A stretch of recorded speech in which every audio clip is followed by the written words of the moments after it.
India is positioning itself as a leader in responsible AI at the India AI Impact Summit 2026. But beyond the announcements and ambition, one central question remains.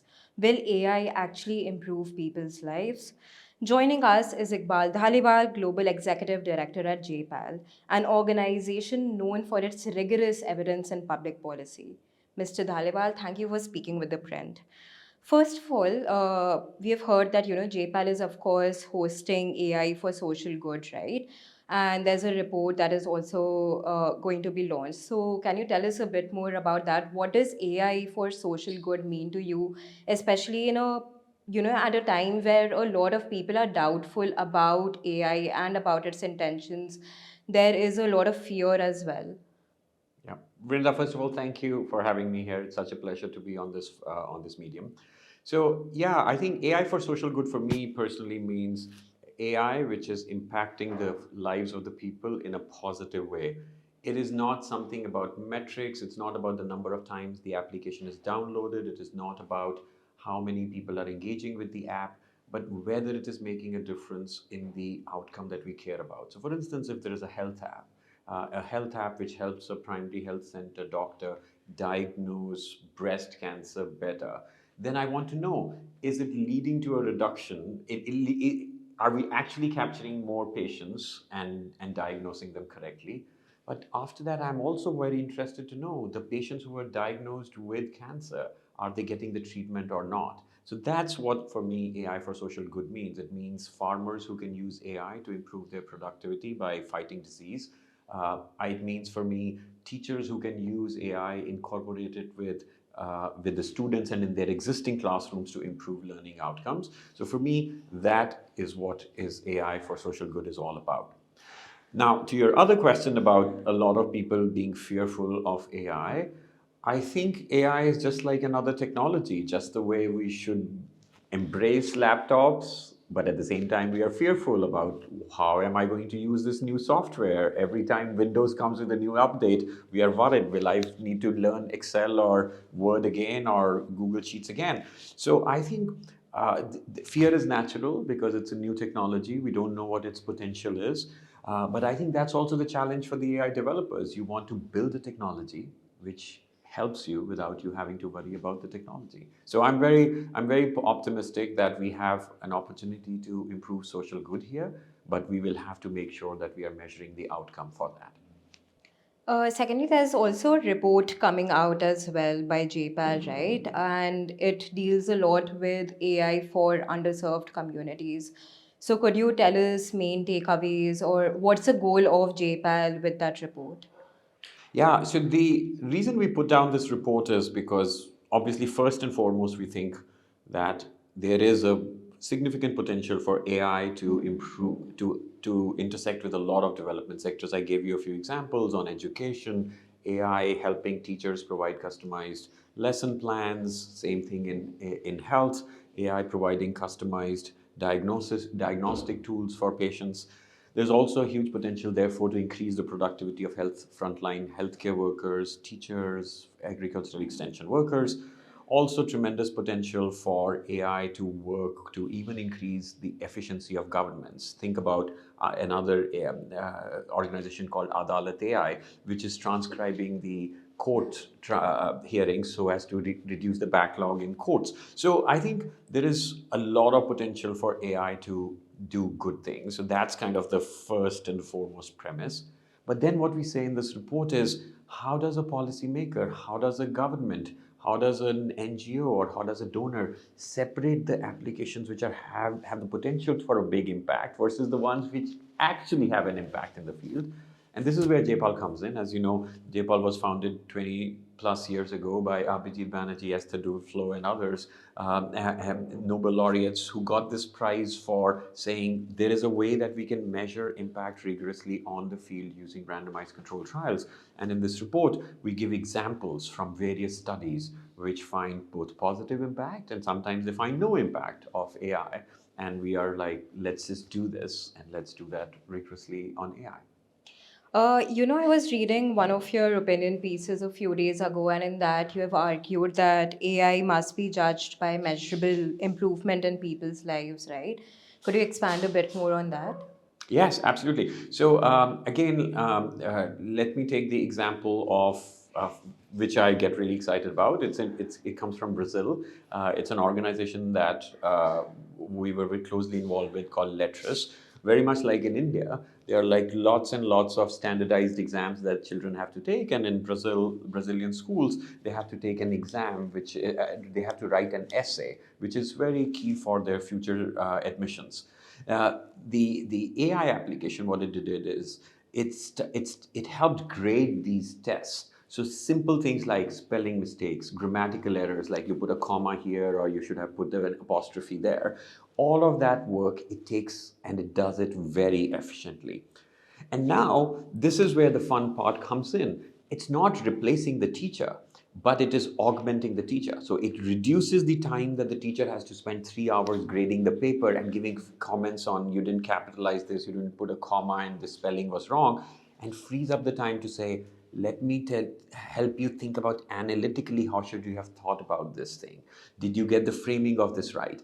And that personal time then leads to an improvement in not just the grades in the tests, but the teacher feels that their quality of time increased rapidly. And so such a simple AI technology was able to have an outsized impact on people. So for me, that is kind of an example of what I would like to see replicated hundreds of times in India and other places. That sounds amazing. Should AI tools used in public welfare schemes be required to undergo independent impact evaluations before national rollout? For example, how health, that is what we see in health, everything goes under a trial, right? So should we also have that with AI, especially with what we are seeing globally as well? There have been endless ways in which AI has been misused, right? So while it is a force for good, but right now what we are seeing is that it's also a force for bad as well. So what do you think about that? Yeah, you look when you say force for bad. I think there are two ways people think about it. The most obvious way people think about it is that AI can be used by bad actors to leapfrog their ability to make chemical weapons or control shut down grids or to hack into your systems, because AI can raise the ability of even a somebody who's not technically competent to kind of hack into your systems. So that's, I think, how we have thought about safety for AI. What we are focused on is much more the safety of AI in the applications when it reaches the people on things like health, education, agriculture, climate, finance.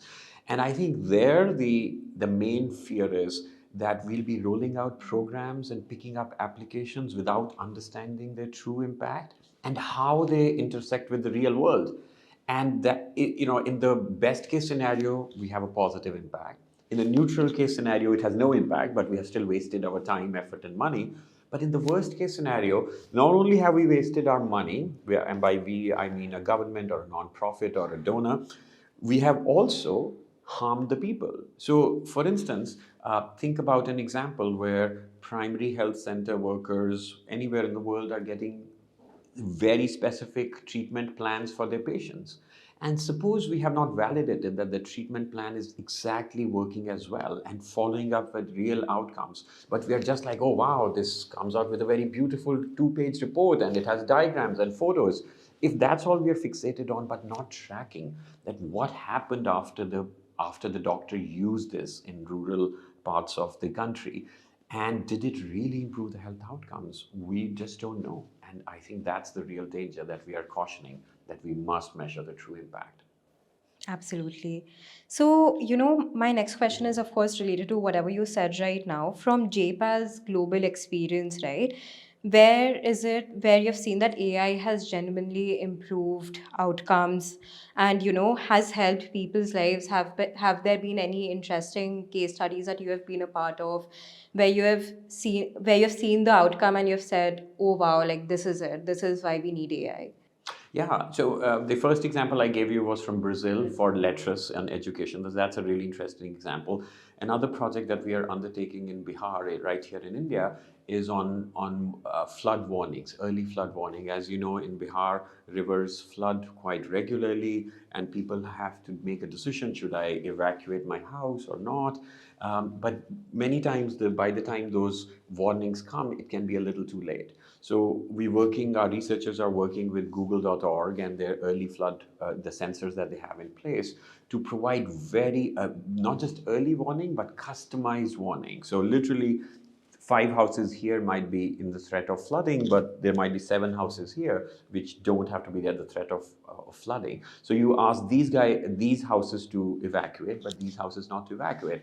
And think about the savings in terms of the not just the property in the house, but the number of days you have to evacuate for false alarms, which can be reduced. So finding great impacts of that. So I think that is wonderful. And then there are other where we're in the process of evaluating rocket learning and Noura Health, rocket learning on early childhood education, huge potential for Anganwadi workers to become teachers, not just cooks, right? And in the case of Noura Health, for the patients, the companions of the patients who are coming to government hospitals, for the companions to become their almost like their doctors when they come home. So really, really excited about these three opportunities. Again, so of course, a lot of the work that JPAL is doing and a lot of, where AI is actually being used, it's for these very low income communities that we see, right? Where small errors can have really serious consequences. So, what unintended harms should policymakers be most wary of, and you also take care of in JPAL itself, right? Where you tell your people that please be careful of this, please don't let this happen. So what kind of advice would you give to them? Yeah, I think the biggest worry is where the outcomes are hard to measure or we are not tracking outcomes. So again, is the health really improving? Are educational outcomes really improving is one. But let me give you an example of a couple of examples from outside of India, which can be very useful. So for instance, I think we worry about like, is this AI application benefiting or not? But the question is, who is it benefiting? Is as important as how much is it making a difference? So, for instance, one of the studies found that the call center employees, when you augment them with AI, the prompts that they are helping to problem solve a problem on your phone or your laptop, it's the lower skilled employees who use AI tools and skill up. On the other hand, the higher skilled employees, when they follow AI prompts, their productivity actually comes down because then they stop thinking and applying their mind and they're just reading the prompt. So this is an example where it actually levels up the skill set of the lower productivity workers. But then we did another study in a different country and found when we do the exact same AI tools to entrepreneurs, the higher skilled entrepreneurs take AI and really run with it. But the lower skilled entrepreneurs actually suffer because of it. Because AI will give things like, oh, if you want to increase your demand, you should cut prices. So some of these lower skilled entrepreneurs, they just follow the advice and they cut the price of their products by 10%. Or there will be an advice, say, maybe you want to invest in a marketing campaign. So they will simply write a check to anybody who comes to them asking them that we'll put your ad in the newspaper. And actually that is very harmful for these lower skilled entrepreneurs. Some of them go out of business. So I think the question is, this is such a great example of how AI can help some people, but actually in parallel it can be harming some other people. And we need to make sure that we level this up. So again, once again, related to what you said in health, education, and welfare delivery, right? So all these are human judgment matters. So can AI really strengthen these frontline workers, or does it risk reducing accountability? And this is one of the worst fears that people have, right? That AI reduces accountability in a lot of cases. People just randomly go on chat GPT these days, even doctors, and they will input the symptoms and they will be like, okay, tell me what the issue is. And they will just believe it. So, how do you. Yeah, totally. I completely in agreement with you. I think but this should be the reason for governments and for social sector to accelerate the move to trusted AI. Because if we don't do that, people are going to use the tool and they will come out with worse outcomes. We are not. it's so the technology is now becoming so ubiquitous. It's anybody who has a smartphone. We are already using AI. Our WhatsApp has AI in it. So, and given that how much smartphone penetration we have in India, and it's only going to increase with the DPI stack, that amazing stack that we have to get ahead of the game. The reason the doctors are using Chat GPT, the reason teachers are using Chat GPT is because many times they don't have access to an AI augmented resource for the doctors. If we get ahead of this game and we have a tool which is validated, proven to be true, you give it to the doctors, then there is no reason or lesser reason for them to go to Chat GPT. And the same is for citizens. If the government has provided them validated, augmented, well-run AI tools, then I think this problem will be solved. India is positioning itself, especially with this summit, it's positioning itself as a leader in responsible AI in the global south, right? So, for you, what would a genuinely development first AI model look like in practice? I think a genuinely development focused model means essentially identifying a few key sectors where the government and the social sector believes AI can have the most application, identifying within those sectors what are the final outcomes we care about. Do we care about the learning outcomes of children, or do we just care about how many children show up to school? And if same thing with health outcomes, do we really care? What is it that we care about? uh, Reduction in readmissions into the hospital, reduction in diabetes. We identify those outcomes of interest, and then if I had to redesign it, I would say, the government could and the social sector could come together and create an innovation fund and say, for instance, we want to reduce the incidence of diabetes in urban India. Please submit proposals for who all can want to take on this particular challenge. Go through these submissions and then say, okay, we pick these top 5 applications for their potential because they are backed by a good technology provider.